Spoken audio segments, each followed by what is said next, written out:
Hello everyone, welcome you all. Here I am going to discuss the fluid power systems in Industry 5.0.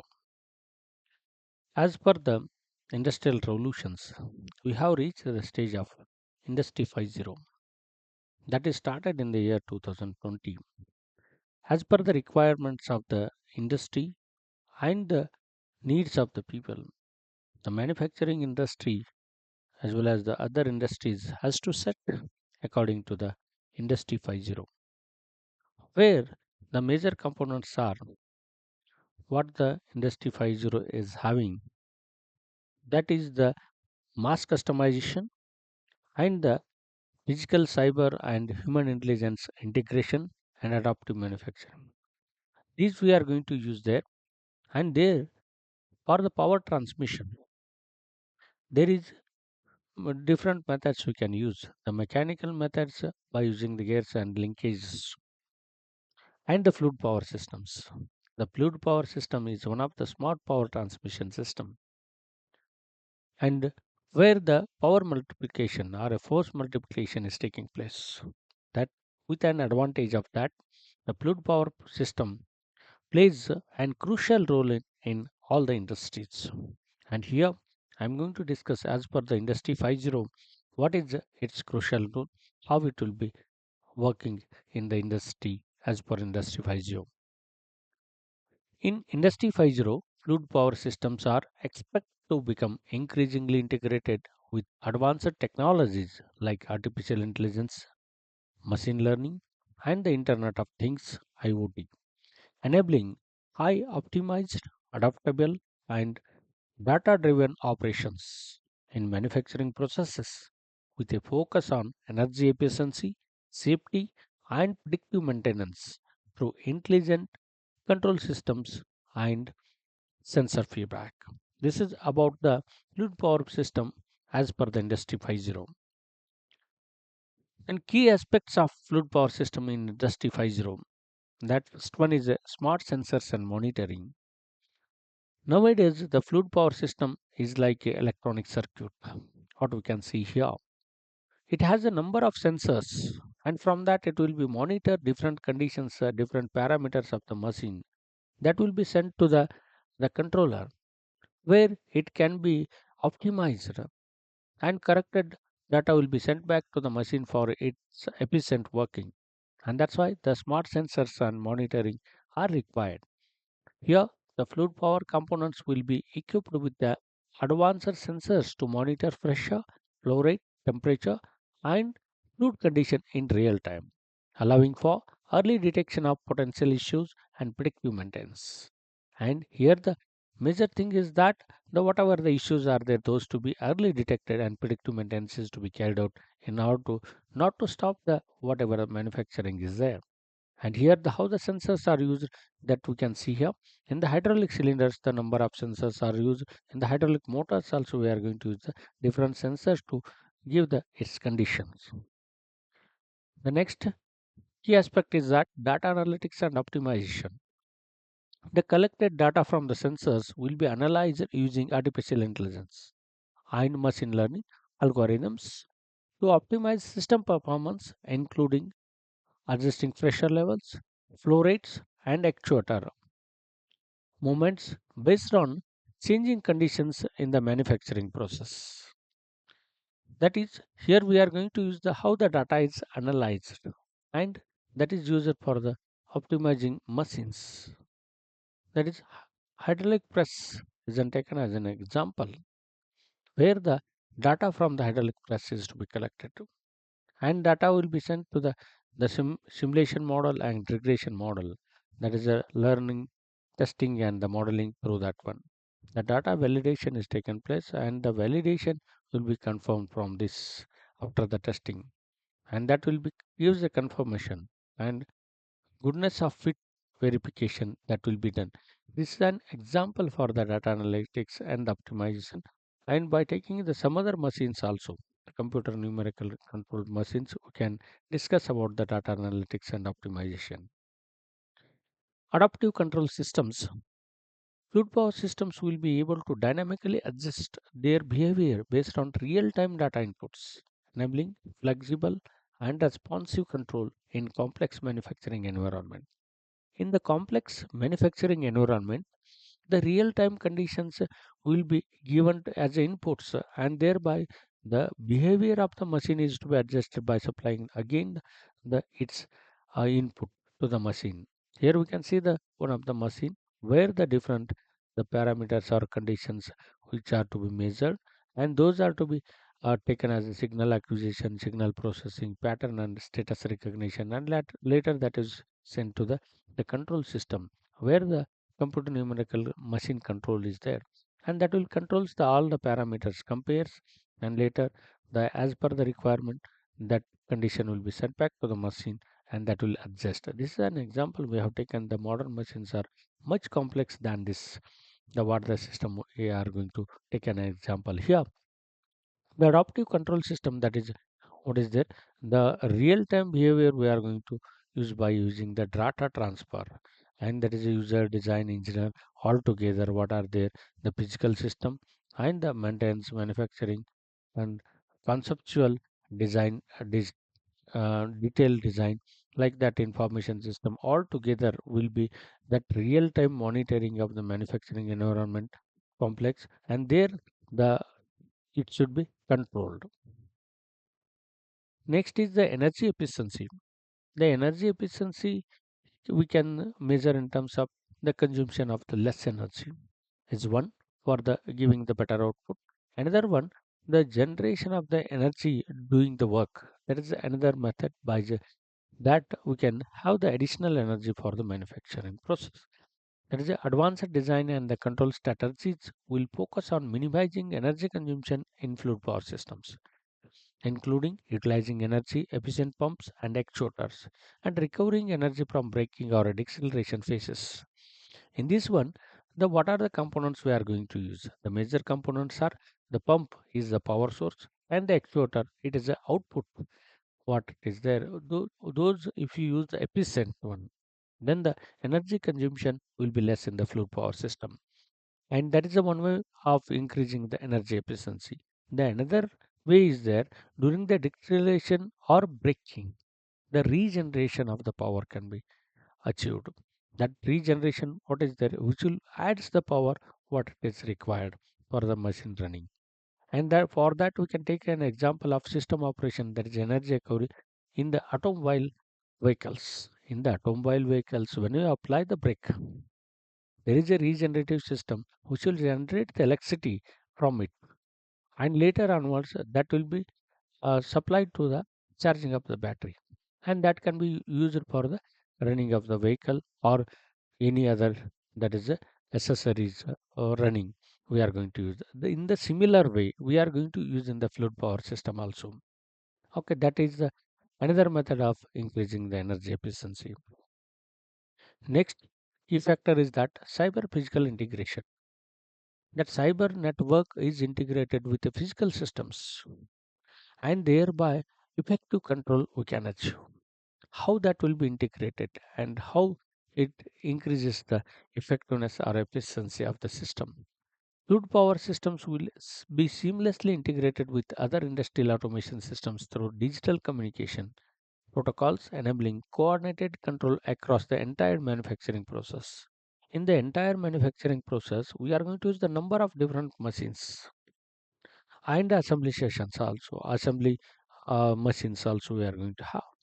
And there, all those things are interconnected. The physical system are interconnected through the cyber network. That is a cyber system we can call. Here, this is the cyber system and network from that we will have, and that will supply the signals to the actuators, and through that the physical system is working.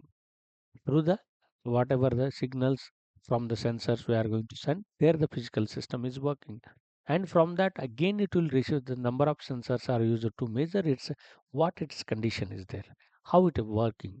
And later onwards there are a number of these sensors will sense and send them to the network, and thereby from that network again cyber system use that data of the sensors, and data analysis will be done, and that will be optimized for the better performance of the physical system. This is the cyber physical integration. and human the integration also required this one. And but in this one, the input what the program is required for the operation of the machine if is given, the human interfacing is also that. All together, this one, the cyber network, cyber system, and the physical system together, the human will control it. The potential applications. Next, moving further, what are the applications are there? The first one is the robotic manipulation. Concern to the industry, we are going to discuss this robotic manipulation. The robots in the industry we can use for the material handling. Either it can be used for material transfer or loading and unloading. The another application is that is the inspection and assembling. The inspection of the all the manufactured components and the assembling where the by the human being it will not be precise, and repetitive work is difficult for the human being to operate, where we are going to use these robots. There is a highly precise and adaptable hydraulic systems in robots for complex assembly tasks, allowing for quick adjustments based on the product variations. Based on product variation, it will quickly adjust as per the program. And the inputs, what it receives by the through the signal and comparison and all the adjustment it can do, and the accurate and precise work it can be achieved by using the robots. It's an industrial applications. Other than this industry, there are many other applications also there. The defense applications are there, medical applications, and even though service industry, we are going to use these robots. And as per the industry 5.0 concern, that is particularly in the industry applications, we are going to use this assembly, also the some of the other works. The next application, advanced material handling. Intelligent pneumatic systems for optimized material flow in conveyor belts, adapting to changing product sizes and weights. Here, the product size and shape may be changed during their operation, and during that the material is to be transferred, that is through the conveyors. This the animation what we can see, the material is transferred. Okay, the transfer of the material will be taking place, that is the material handling. And here during the material handling also there is assembling is taking place. And in this the application, material handling application, what is that, the raw material can be transferred up to the machine, and from that machine, one machine to the another machine, the raw material is to product will be transferred, and the machining will be taking place. During the machining also, the intermediate the transfer will be taking place, that we can observe here. The assembling is also taking place and material transfer, that actual the photograph also can see here. There is a conveyor belt, and from that material is transferred, and that material is used by this robot. The robot will be place the this component into the machine for the machining operations and assembly, whatever it is required. All the things will be performed after the material transfer.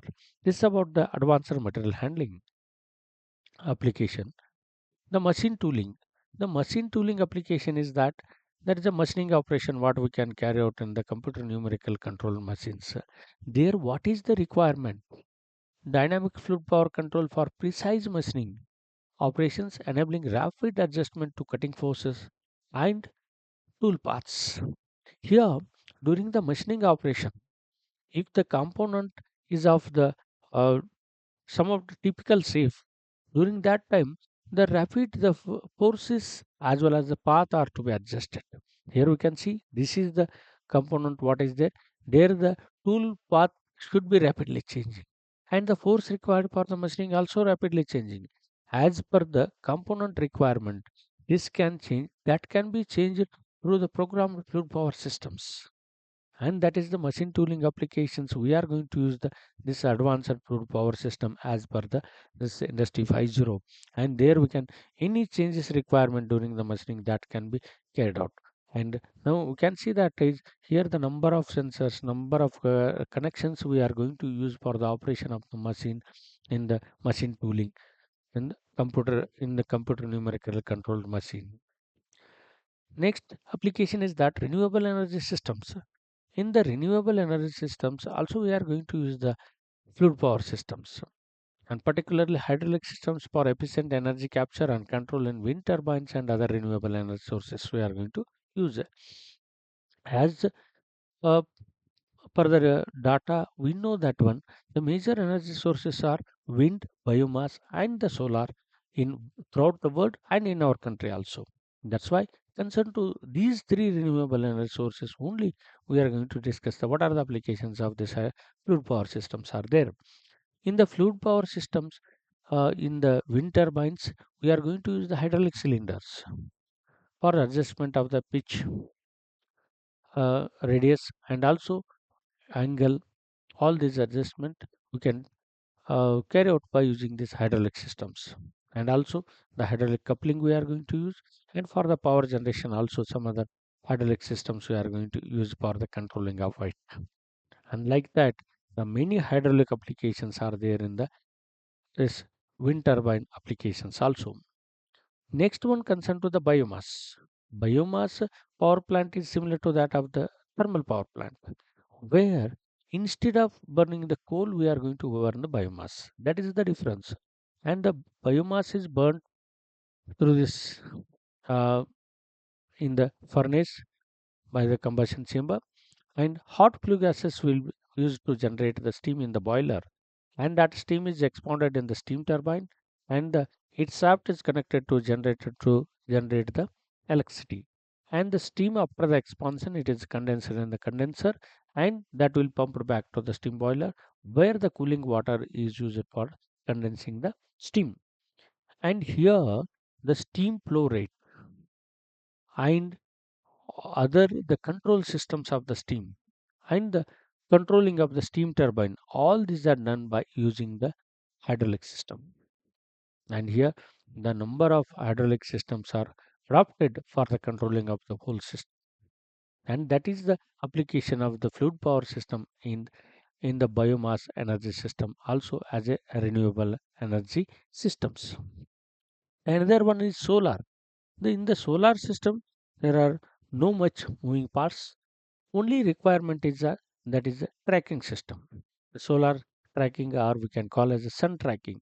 There, the hydraulic system, hydraulic cylinder, we are going to use for the tracking, and that can track the sun rays so that more intensity of the sun rays will fall on the system, and more energy conversion will be taking place. Efficiency will be increases, and for that also we are going to use the hydraulic system for the sun tracking in the solar energy systems. After this, the challenges and considerations what are there by use of this hydraulic system as per the fluid industry 50. Cyber security, as we are going to use the cyber network in the fluid power system as per the industry 50, what it can cause. The protecting fluid power systems from cyber threats is crucial, especially when integrating with a broader industrial network. If you in the industry, all the machines are connected with a broader industrial network, and there the cyber threats will be there. And for that, the cyber security is an challenge and a consideration for the implementation of this fluid power system as per the industry 50. Another is that standardization, developing standardized communication protocols for data exchange between fluid power components and other industrial systems. Here, the standardized communication requires that the data exchange between the fluid power components and other industrial systems. As I already we know that one number of industrial systems are used, and there the fluid power system is one of the that machine in the manufacturing industry. All should be exchange the communication by the standard method or protocols. Training and skill development is required. Operators and maintenance technicians will need training to effectively manage and maintain advanced fluid power systems with integrated digital technologies. As we are using the digital technologies in the fluid power system in the industry, and that's why all the operators as well as the maintenance technicians, all they should have the it's a digital technology knowledge so that they can operate and they can maintain effectively. That is the requirement or a challenge is the implementation of the Industry 5.0 in the fluid power systems. Here, all we know that the computer numerical control machine is of the one of the major that is machine which is used in the manufacturing industry. Presently, no conventional machines are there. There the machines will be running by that computer only, the computer program input, and from that the controlling will be done. And that's why which is operated by the fluid power system, and that is the major application of the fluid power system in the industry. This is about the fluid power systems in Industry 5.0, and Industry 5.0 in details I have discussed in the introduction to Industry 5.0 that you can watch. And further, what are the developments are there in the industry as per the Industry 5.0 I'm going to take in the further sessions. Thanks for watching. If you like, share, subscribe and comment.